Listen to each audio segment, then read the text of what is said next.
కృష్ణం వందే జగద్గురుం. జై శ్రీకృష్ణ. తులసికోట దగ్గర దీపం పెట్టే ఆడవారు ఈ 5 నియమాలు తప్పనిసరిగా తెలుసుకోవాలి.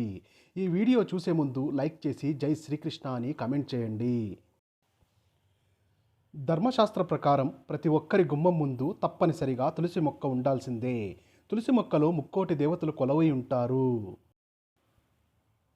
తులసికోటలో దీపం వెలిగిస్తే 33 కోట్ల మంది దేవతలకు దీపారాధన చేసినంత పుణ్య ఫలితం దక్కుతుంది. తులసికోటలో దీపం పెట్టే ఆడవాళ్ళు తప్పనిసరిగా కొన్ని నియమాలు పాటించాలి. తులసి మొక్క ఏ దిశలో ఉండాలి? పూర్వీకుల నుండి ఆనవాయితీ లేని వారు తులసి మొక్కను పూజించుకోవచ్చా? ఇలాంటి ఎన్నో విషయాల గురించి ఈ వీడియోలో తెలుసుకుందాం. ఎవరైతే తులసి మొక్కను పూజిస్తారో అలాంటి ఇళ్లలో లక్ష్మీదేవి తిష్ట వేసుకుంటుంది. ఇలాంటి ఇళ్లలో ధనానికి లోటు లేకుండా ఇల్లంతా కనక వర్షంతో నిండిపోతుంది. వాస్తుశాస్త్ర ప్రకారం కూడా ఇంటి ముందు తులసి మొక్క ఉంటే మన ఇంటికి చాలా మంచి జరుగుతుంది. పెళ్ళైన ఆడవారు ప్రతిరోజు ఉదయం స్నానం చేసిన తర్వాత తులసి మొక్కకు నీళ్లు పోసి తులసి మొక్క చుట్టూ 5 ప్రదక్షిణలు చేస్తే ఆడవారికి దీర్ఘ సుమంగళి ప్రాప్తిస్తుంది. తన భర్త ఆయుష్ పెరుగుతుంది. అలాగే తులసి కోటలో దీపారాధన చేస్తే విపరీతమైన ధనం చేకూరుతుంది.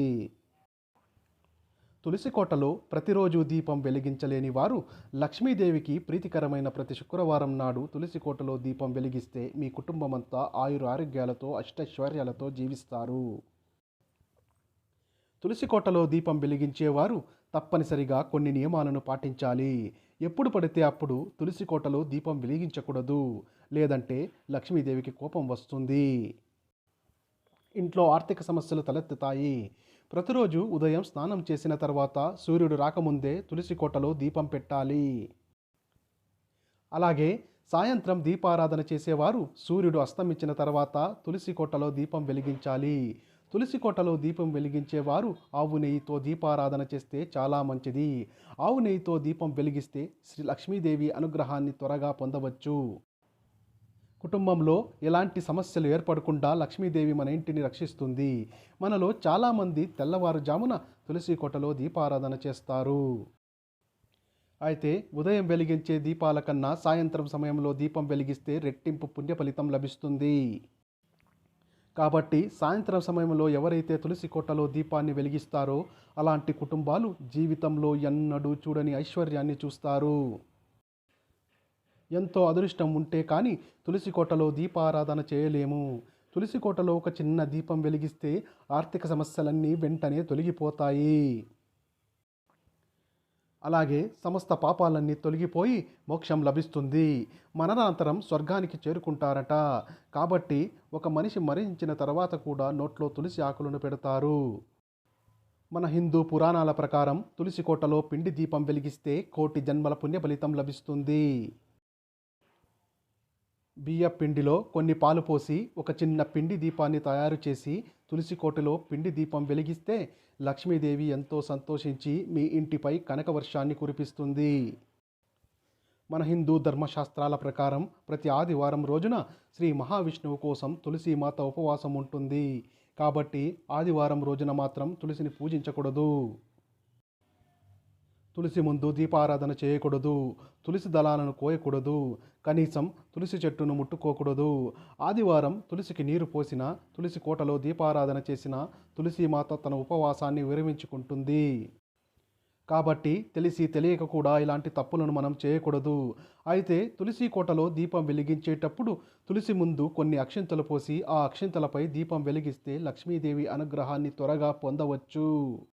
అక్షింతలపైన దీపాన్ని వెలిగిస్తే కోరిన కోరికలన్నీ త్వరగా నెరవేరుతాయి.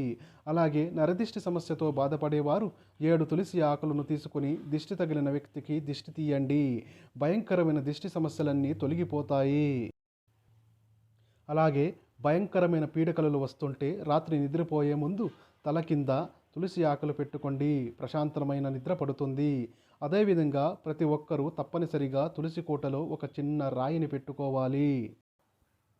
కృష్ణుని రూపంలో రాయిని పూజించాలి.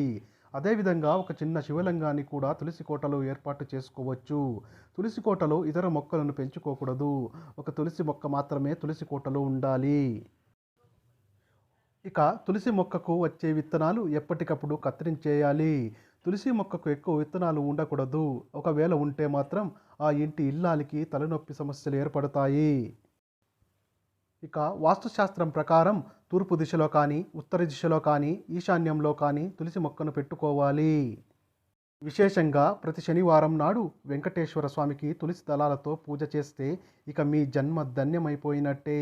ఆ వెంకన్న అనుగ్రహంతో మీ కష్టాలన్నీ వెంటనే తీరిపోతాయి. అలాగే వెంకటేశ్వర స్వామి దేవాలయానికి వెళ్ళినప్పుడు స్వామివారికి ఒక తులసి మాలను సమర్పించండి. శ్రీవారి అనుగ్రహం తప్పకుండా కలుగుతుంది. ఒక్కోసారి మనము ఎన్ని జాగ్రత్తలు తీసుకున్నా తులసి మొక్క ఉన్నట్టుండి వాడిపోతుంది. పూజించే తులసి మొక్క వాడిపోతే మీ ఇంట్లోకి దుష్టశక్తులు ప్రవేశించాయని అర్థం. అదేవిధంగా మీ కుటుంబంలో సమస్యలు రాబోతున్నాయని అర్థం. ఇక ఇంట్లో దీపారాధన చేసేటప్పుడు పూజ కోసం తులసి దళాలను కోయాలంటే మగవారు మాత్రమే తులసి ఆకులను కోయాలి. అయితే ఎట్టి పరిస్థితుల్లోనూ పెళ్ళైన ఆడవారు తులసి ఆకులను కోయకూడదు. ఇక ఎలాంటి ఆచారాలు లేకపోయినా సరే తులసిని పూజించుకోవచ్చు. మీ పూర్వీకుల నుండి ఆనవాయితీ లేకపోయినా తులసి కోటలో దీపారాధన చేసుకోవచ్చు. శాస్త్ర ప్రకారం తులసిని పూజించటానికి ఎలాంటి పట్టింపులు ఉండవు.